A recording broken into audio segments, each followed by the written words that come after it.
Bonjour, je m'appelle Juliette et SNCF Gare et Connexion m'a chargée de venir ici pour aller à la rencontre de vos clients. Nous allons maintenant explorer ensemble la première des 5 attitudes d'hospitalité, le H de hôte. H comme Hello, l'accueil des clients.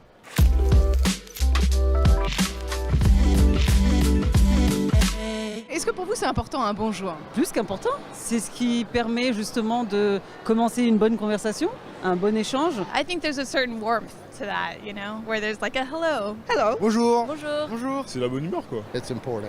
Bah oui, ça me paraît évident. Because you feel that you've landed somewhere different, but you feel welcomed. Un bonjour, c'est quelqu'un qui nous regarde dans les yeux, qui soit vraiment présent au moment où on parle ensemble. Un bonjour, un sourire, ça égaye la journée. Ça ensoleille la journée. Après avoir donné la parole aux clients, écoutons maintenant Thierry, notre expert, qui va nous éclairer sur le H de hôte.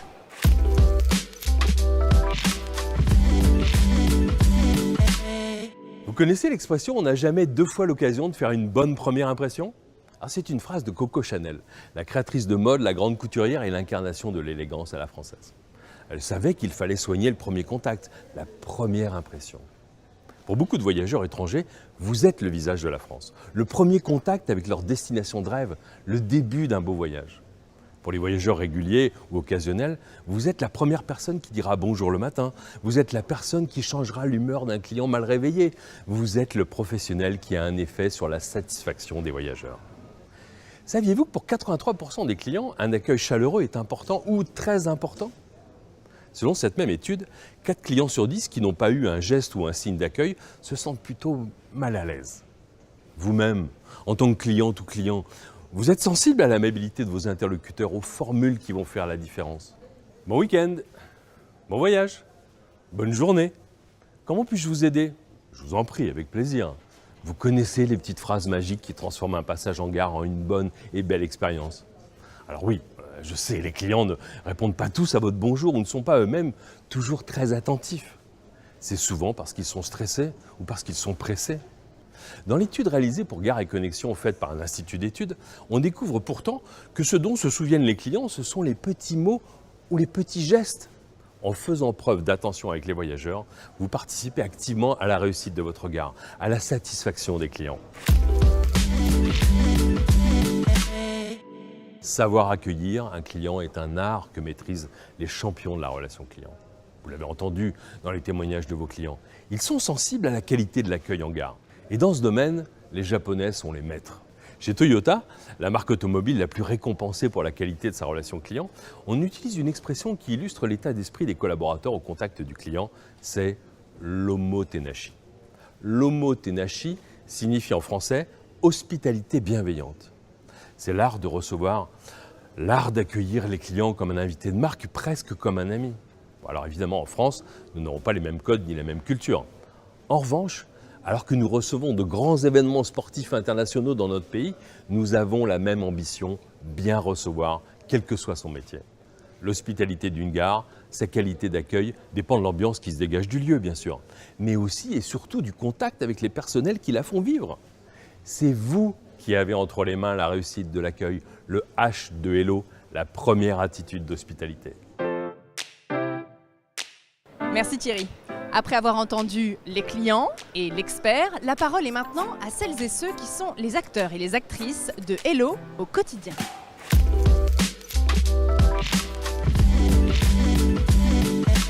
Un bon bonjour, c'est un bonjour avec le sourire. Ça, c'est un bon bonjour. Bonjour monsieur, avec le sourire. Un bonjour où on se sent accueilli et écouté et on sent que la personne n'est pas juste là pour passer bonjour de politesse, mais que c'est un bonjour. Aller vers le client de façon à le rassurer au mieux sur son voyage et tout au long de son voyage. Bonjour monsieur, bonjour madame ou bonjour mademoiselle ou les enfants, c'est une reconnaissance du client. Si je l'accueille de manière bienveillante, je m'évite les surincidents derrière, l'agressivité qui peut en découler, etc. C'est très important. Je le mets à l'aise. Et ils se sentent bienvenus dans le lieu qu'ils investissent plus ou moins longtemps. Le H de Hello, c'est la base de l'hospitalité. L'hospitalité, c'est bien sûr l'ambiance, c'est la gare, mais c'est avant tout le contact humain, la relation avec les voyageurs. On n'a pas 2 fois l'occasion de faire une bonne première impression. Moi j'aime beaucoup cette citation, elle est très vraie. Elle résume bien, tout est dit.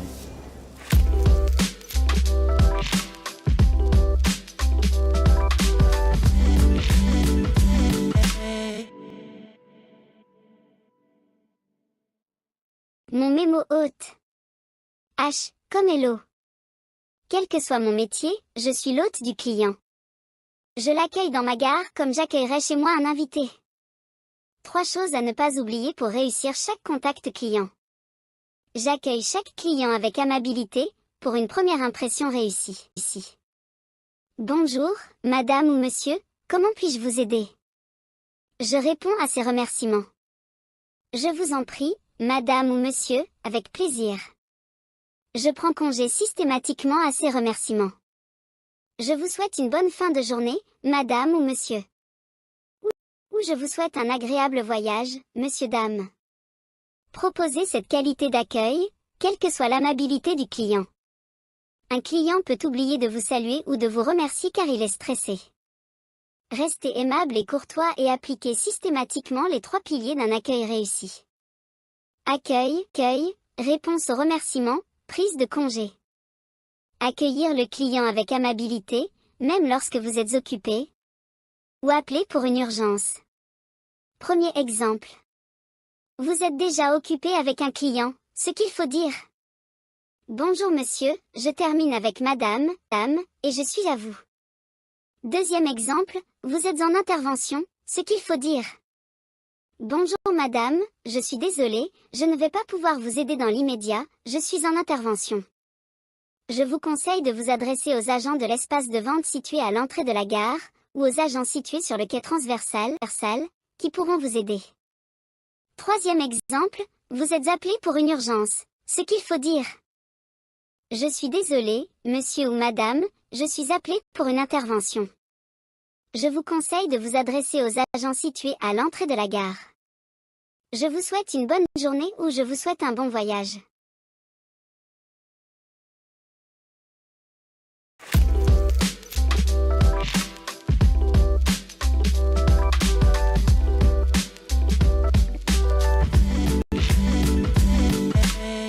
Gare et Connexion m'a demandé d'interviewer des clients à propos de votre deuxième attitude d'hospitalité, le O pour oriente. Alors allons voir ce que les clients en pensent.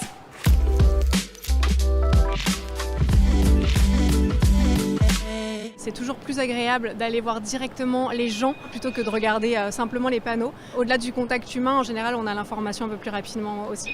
Qu'est-ce qui est important pour vous?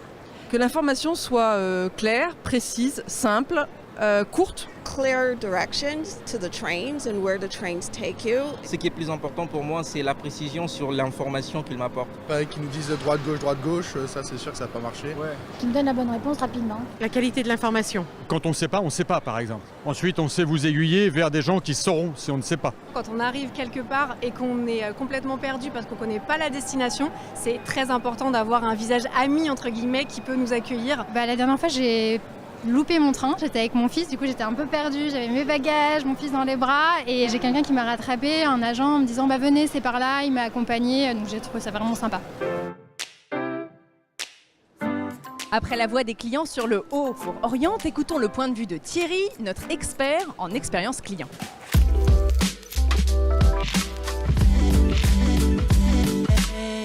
Dans une étude réalisée par un institut d'études auprès de clients et de collaborateurs de 35 gares, on peut lire des conclusions tout à fait étonnantes. Le fait d'être bien informé et bien orienté est une source de grande satisfaction pour les clients comme pour les collaborateurs. Du point de vue du client, on peut comprendre l'état d'esprit de la personne qui découvre une gare complètement nouvelle pour elle, les émotions du voyageur qui ne veut pas manquer son train et parfois le handicap ou l'âge du client. Le client a besoin d'être rassuré et parfois la signalétique, les affichages ne suffisent pas. Seule une personne peut vraiment aider. Alors si on se place du point de vue des collaborateurs, le fait d'orienter un client est une action qui fait plaisir car on rend vraiment service à ce moment. Les 2/3 d'entre vous citaient spontanément ces situations avec des mots plutôt très positifs dans l'étude dont je vous parlais. La gare est votre lieu de travail, l'endroit où vous recevez avec vos collègues des centaines ou des milliers de personnes chaque jour. Pour orienter facilement ces voyageurs, il faut connaître la gare et son environnement et savoir bien rediriger lorsque c'est nécessaire vers le lieu ou bien la personne qui pourra répondre aux questions et aux attentes du client. Orienter le client, c'est aussi un travail d'équipe. Vous savez passer le relais, comme on dit dans le sport. Bah tiens, à propos de sport, on pourrait citer un champion de la relation client. Un champion présent dans 70 pays, avec 1700 magasins, plus de 100 000 collaborateurs, un champion français. Vous avez deviné? Decathlon, bien sûr. Chez Decathlon, depuis la création en 1976, le slogan interne n'a pas changé. Et ce slogan, c'est « Sportif satisfait, c'est mon métier ». Saviez-vous que la première chose qu'on apprend à un coéquipier chez Decathlon, c'est de savoir orienter les clients? Un client arrive en magasin, un peu perdu, il a une idée en tête, un achat bien précis à faire. Ben, il va demander à la première personne qui a un gilet bleu où se trouvent les ballons de basket. Alors chez Decathlon, tous les collaborateurs ont pour consigne d'orienter tous les clients, même s'ils ne sont pas du rayon. Alors par exemple, la conseillère natation va répondre aux clients qui cherchent des ballons de basket, et surtout pas en disant bah, « c'est par là ». Non, on va lui apprendre à accompagner le client, lui rendre service, faire quelques pas avec lui pour bien l'orienter. Et pourquoi pas, si elle n'est pas occupée, elle l'accompagnera jusqu'au rayon en lui disant « je vous présente Mickaël, c'est lui le champion de basket qui va vous aider ». Vous l'avez compris. Chez les champions de la relation client, l'hospitalité est un travail d'équipe. Rendre service au client, l'orienter, c'est le haut de haute. C'est une belle mission individuelle et collective, c'est une attitude essentielle.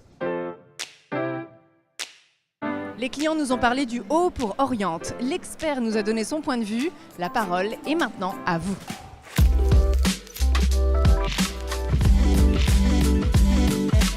L'orientation est très importante parce qu'on a aussi bien des personnes jeunes que des personnes âgées. On est sur des voyageurs qui viennent parfois là pour la première fois, qui ne connaissent pas du tout la gare, qui reste un milieu anxiogène. Donc il faut qu'on ait la présence d'esprit de le traduire avec ce que le client connaît, c'est-à-dire hall 1, hall 2, ou sortie côté Villette, sortie côté Béraudier, etc. Toujours on se met à la place de clients quand on arrive sur une gare qu'on ne connaît pas. Forcément, on a besoin de quelqu'un qui nous accueille, qui nous explique. Ça fait partie de nos missions à travers la gare. C'est toujours un plaisir d'orienter et de guider les personnes qui sont en manque d'orientation. Les clients étrangers, je pense, sont très sensibles sur le fait qu'on puisse faire l'effort d'essayer de parler dans leur langue ou à minima en anglais. Aujourd'hui, on a la chance, dans mon équipe, d'avoir beaucoup de mixité. Alors on a des personnes qui parlent espagnol, des personnes qui parlent italien, des personnes qui parlent arabe, des personnes qui parlent anglais. De trouver quelqu'un qui a quelques mots et qui va essayer de nous orienter, de nous dépatouiller dans la bonne direction,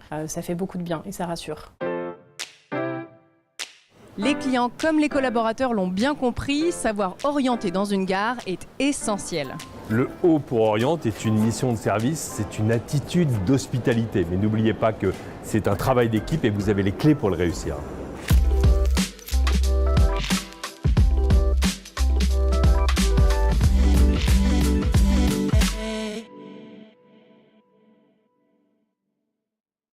Mon mémo hôte.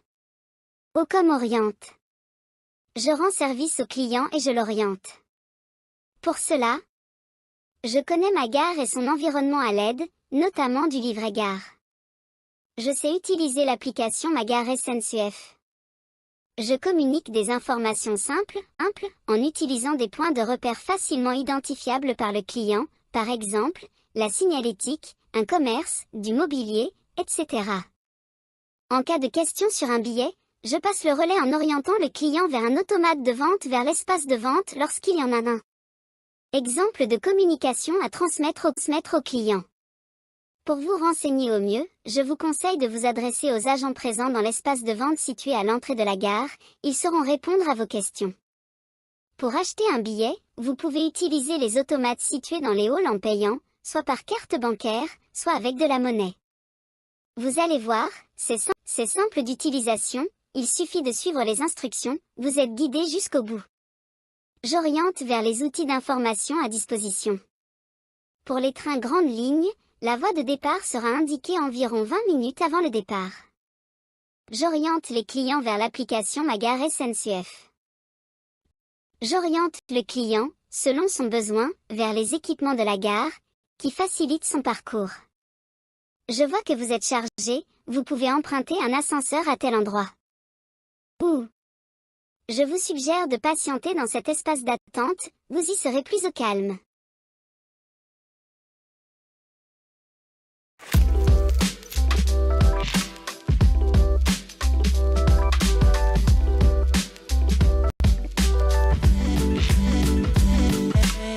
Parlons maintenant du T pour tenue. Et si nous allions interroger vos clients? C'est parti.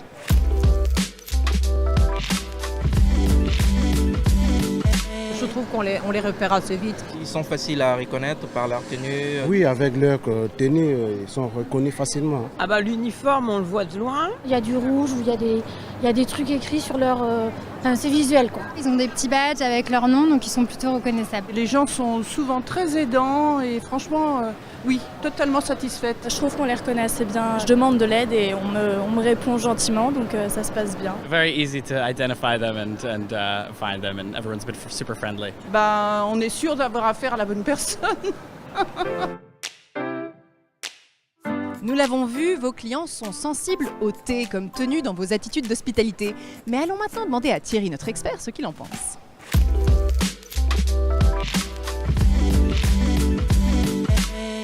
Si je vous dis, il porte une veste blanche avec un col bleu, blanc, rouge, son nom est brodé sur la poitrine, il a une toque sur la tête, vous pensez tout de suite à un chef étoilé.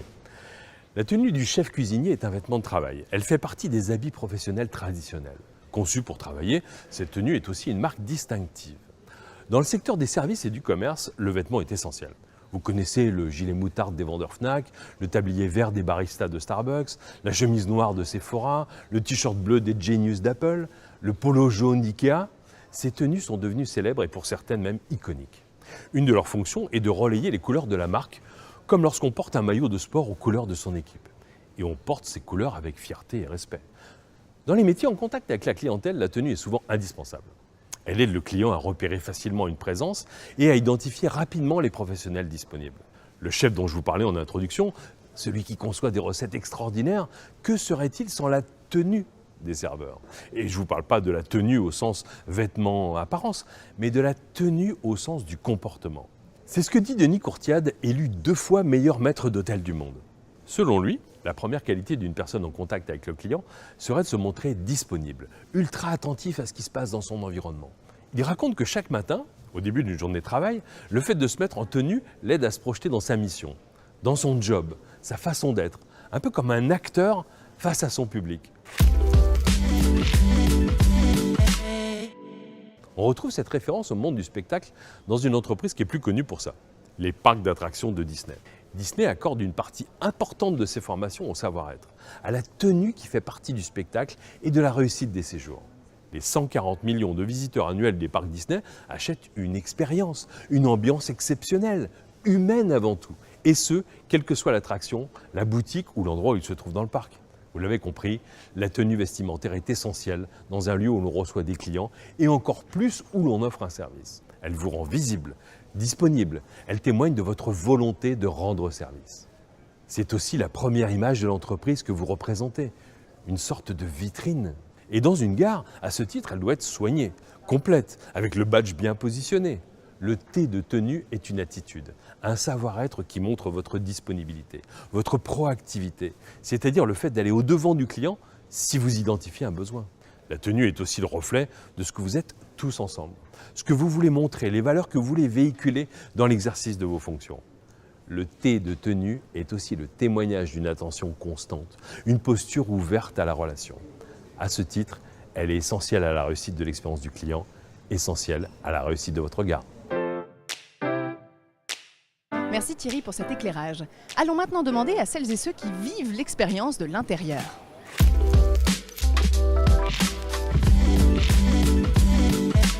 À travers le gilet que l'on porte, effectivement, on peut être le premier interlocuteur quand le client étranger descend du train. Et donc ça aussi, ça a une valeur et une importance primordiale. Automatiquement, avec le gilet, la personne, elle va venir vers moi. C'est très important pour être bien reconnu. Ça donne aussi le statut de se dire, voilà, je suis en opérationnel, je travaille en opérationnel et je rentre aussi dans mon rôle quand je rentre dans ma tenue. C'est également l'image que l'on donne de soi et ça permet aussi de donner de la crédibilité à la personne avec qui on échange, avec laquelle on échange. Alors la tenue, c'est très important pour déjà être identifié en tant qu'employé, vendeur ou responsable de nos magasins. Et c'est aussi important pour l'image en général des commerces et de nos enseignes. C'est très important d'avoir une bonne attitude surtout, qui va avec la tenue. Pas être avachi sur la caisse, pas être écroulé sur un poteau. Avec le téléphone ou à discuter, à papoter et que la personne est en face de nous à attendre son renseignement, on n'est pas bon. on n'est pas bon du tout. Être là, dynamique, gai. Donner envie aux voyageurs de venir vers nous, c'est déjà important. Comme on vient de l'entendre, le T pour tenue dans les attitudes d'hospitalité a un double sens. Il y a la tenue vestimentaire, bien sûr, mais aussi la façon de se comporter vis-à-vis des voyageurs, la façon de se montrer disponible. La tenue, c'est aussi à titre personnel. C'est rassurant pour les clients et c'est aussi des couleurs à l'image de toute une équipe.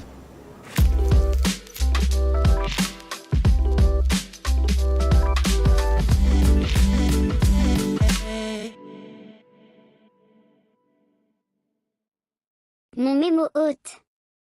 T, comme tenue. Quel que soit mon métier, je suis en tenue, visible et disponible pour les clients. Lorsque je suis en service, au contact des clients, je porte ma tenue professionnelle, complète et soignée. Pour montrer ma disponibilité, je m'assure d'être bien visible, et j'ai une attitude ouverte, attentive aux clients. Proactif, je reste attentif à mon environnement, et n'hésite pas à aller au-devant du client si j'identifie un besoin.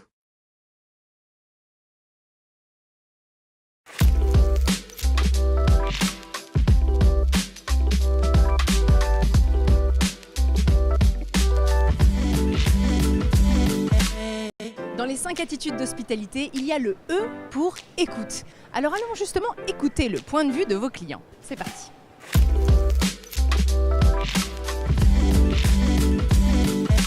Qu'est-ce qui est important pour vous quand vous arrivez en gare? C'est important d'être renseigné sur les questions qui vous intéressent. My Thalys was cancelled, but I went over to the service point and somebody helped me figure out how to do an exchange right away. C'est compliqué aujourd'hui de s'adresser à des personnes et qu'on ait vraiment leur attention.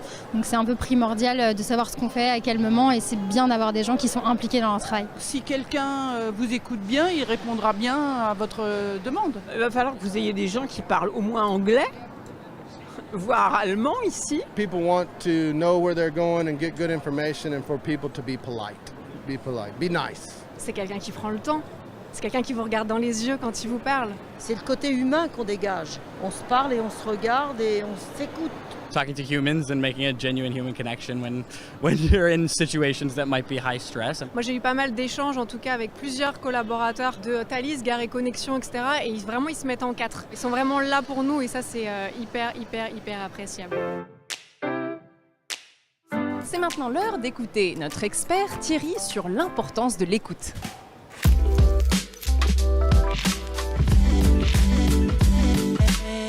Plus de 6 clients sur 10 ont toujours le sentiment d'être traités comme un numéro et pas comme une personne.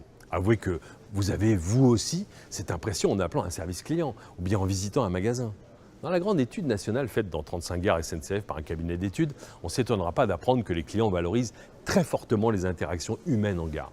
Ils sont extrêmement sensibles à un accueil plaisant, agréable, chaleureux, quel que soit l'endroit où ils se trouvent en gare. Et cette situation est particulièrement mise en avant par les voyageurs qui ont vraiment besoin d'un accompagnement adapté. Par exemple, les familles avec bagages, les touristes français ou étrangers, les voyageurs en état de stress, les voyageurs perdus. On parle bien ici de traiter les clients non pas comme des numéros, mais comme des individus, des personnes humaines qui ont des émotions. Faire preuve d'hospitalité, c'est faire preuve d'empathie. L'empathie, c'est la capacité à se mettre à la place de son interlocuteur, à ressentir ses émotions, à comprendre sa situation particulière. Dans l'étude faite en gare, une grande majorité de collaborateurs déclarent éprouver de la fierté, disent se sentir utiles et trouver du sens à leur métier dès lors qu'ils ont eu l'impression d'avoir pu aider un client. Car le sens du métier que vous faites vient souvent de la qualité et de la richesse des rencontres et des histoires humaines vécues. Ces sentiments que vous éprouvez sont encore plus forts lorsque vous accordez une attention particulière aux personnes fragiles, c'est-à-dire les seniors, les personnes à mobilité réduite, les personnes en situation de handicap. Quand on sait bien s'occuper de ces personnes en situation difficile, alors on est une entreprise humaine qui sait aussi bien s'occuper de tous ses clients. Être à l'écoute de ses clients, faire preuve d'empathie, c'est la qualité première des champions de la relation client. Dans le domaine de l'assurance, c'est un véritable défi, car les clients ont peu de contact avec leurs interlocuteurs. On va voir son assureur ou on l'appelle lorsqu'on a un sinistre. C'est alors lorsqu'on vit une situation difficile.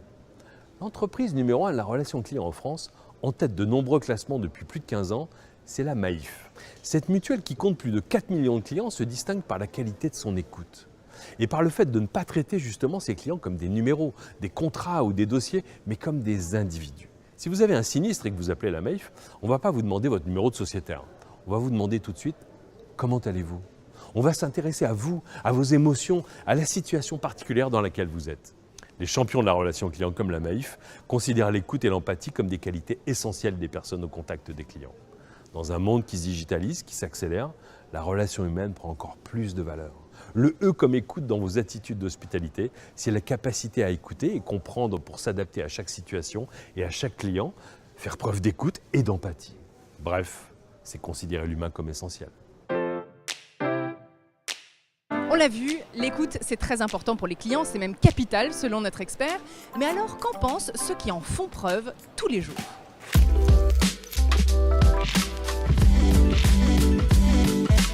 Pour être sûr d'avoir bien compris la bonne information, on est obligé d'écouter. On la renseigne et on est à l'écoute de ses besoins afin de répondre à ses inquiétudes et ses différentes questions. Et parfois, ça vaut vraiment le coup de prendre 30 secondes de plus pour approfondir réellement le besoin du client, qu'il soit exprimé de la bonne façon et du coup qu'on l'ait bien écouté pour pouvoir apporter la meilleure réponse possible. Une bonne écoute, c'est aussi avoir de l'empathie.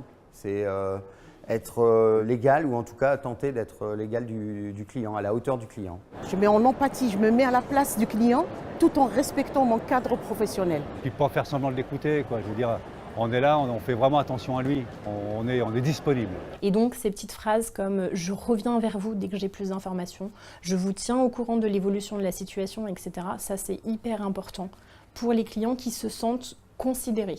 L'écoute c'est la base. Parce que si on n'est pas là pour écouter le problème ou les attentes de clients, je vous dirais je ne serais pas à ma place. Moi j'aime bien la notion d'écoute Thierry parce qu'il y a la question d'empathie et je pense que c'est essentiel pour les métiers qui sont avec du service client. Alors, le E pour écoute dans les attitudes de service, c'est en effet l'empathie, c'est la capacité de comprendre, de percevoir les émotions du voyageur, mais aussi être capable de gérer toutes les situations. Et il y a autant de situations qu'il y a de voyageurs.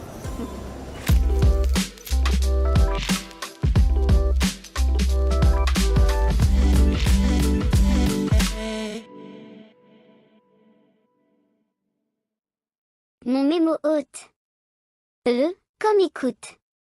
Quel que soit mon métier, je suis à l'écoute et je montre de l'empathie. Je fais preuve d'attention et d'écoute. Je suis bienveillant, attentif au client, et je n'hésite pas à la reformuler pour bien comprendre sa situation et sa demande. Je fais preuve d'empathie, je me mets à la place du client pour comprendre sa situation particulière et son état de stress. Je m'adapte à chaque situation et à chaque client. J'accorde une attention particulière aux personnes fragiles, seniors, personnes à mobilité réduite, etc.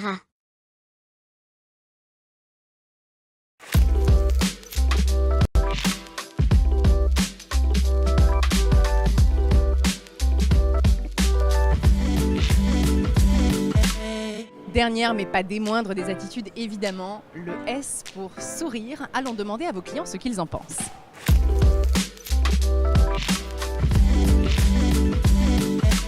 Is smile important for you? Very important to know that they're friendly, to know that you might have something else you want to ask. If you get a smile, you might actually ask every question you have. C'est la première chose qu'on voit chez une personne, c'est le premier moyen de communication et finalement c'est universel. Le sourire, moi je dis le sourire. C'est quelque chose de pacificateur, ça détend, ça met dans une disposition positive, donc c'est vrai que c'est important. So it makes you feel good. Ah bah oui, c'est essentiel, surtout quand il y a un problème. If you're stuck and somebody smiles at you, you feel a lot safer. C'est important, ça rassure, ça apaise. Donc ouais, ça peut être sympa, un petit sourire. Quand j'arrive de voir des gens souriants, qui sont contents d'être ici, et au moins ça me donne envie de venir prendre le train. Always friendly with a smile. Service with a smile. Et oui, le S comme sourire. Et je suis persuadée que Thierry, notre expert, a plein de choses à nous dire. Thierry, on t'écoute.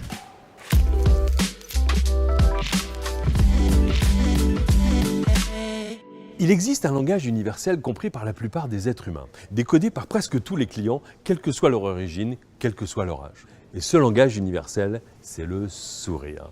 Le sourire est une forme de langage non verbal qui peut communiquer des émotions positives.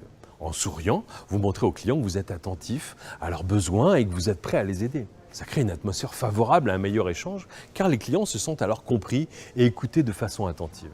On dit même, lorsqu'on est au téléphone ou lorsqu'on s'adresse à une personne non-voyante, qu'on peut entendre un sourire. Saviez-vous qu'en plus d'être universel, le sourire est contagieux ? Le sourire est le signal émotionnel qui se transmet le plus facilement. Il y a même un lien entre les émotions des employés et celles des clients qu'on appelle la contagion émotionnelle. Quand on interroge vos clients, vos voyageurs, comme dans l'étude menée dans 35 gares, ils nous disent qu'ils apprécient les personnes en gare qui sont aimables, courtoises, chaleureuses et souriantes. Si on écoute les collaborateurs, certains nous disent qu'ils aiment partager leur joie, faire sourire les clients. Pourquoi ? Parce qu'en échange, ils obtiennent des marques de sympathie et même des remerciements des clients. Quand on parle de contagion, c'est exactement ce phénomène qui est décrit dans la réalité. Et lorsqu'il y a un problème ou un malentendu avec un client, le fait de sourire peut contribuer à désamorcer la situation. Un sourire calme et amical peut aider à atténuer la tension et à encourager une résolution pacifique du problème. Il peut également montrer au client que vous prenez la situation au sérieux et que vous êtes prêt à trouver une solution satisfaisante. Offrir un visage accueillant dès le premier contact est une des clés pour satisfaire les clients. Dans les grandes chaînes d'hôtels, le sourire, la courtoisie du personnel est une règle fondamentale. Chez Pullman, par exemple, on a réinventé le métier de réceptionniste pour le remplacer par celui de welcomer, c'est-à-dire la personne en charge de l'accueil et de l'information des clients de l'hôtel. Dans la fiche de poste du welcomer, on peut lire qu'il est un représentant de la marque et qu'il possède des qualités de communication exemplaires. Cette nouvelle fonction a donné une idée à un champion de la relation client, une des entreprises préférées des Français, Leroy Merlin. Vous trouverez à l'entrée de la plupart des magasins Leroy Merlin un welcomer, une personne en charge de la relation, un visage souriant et chaleureux pour vous accueillir.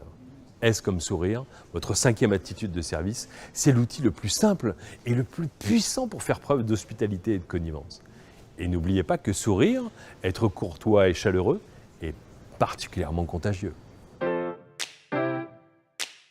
Merci Thierry, je suis bien d'accord avec toi et tous ceux qui travaillent dans une gare le savent, le sourire c'est important. Allons leur demander.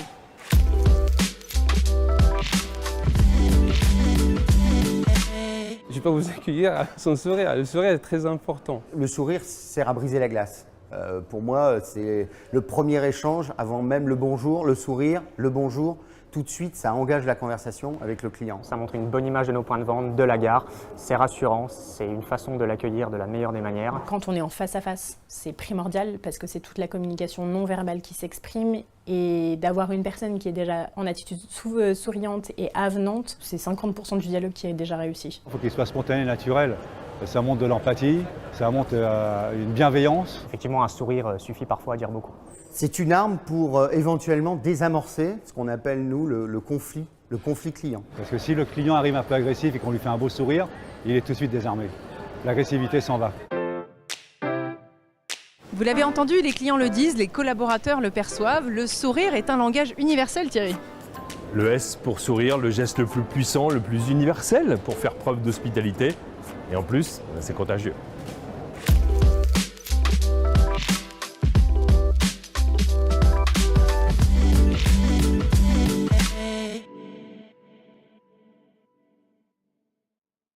Mon mémo hôte. S comme sourire. Le sourire est un langage universel qui est contagieux. Il se transmet à vos interlocuteurs et favorise l'échange. Je souris dès que possible. Je reste chaleureux. Je fais preuve de courtoisie en toutes circonstances, y compris dans les situations conflictuelles.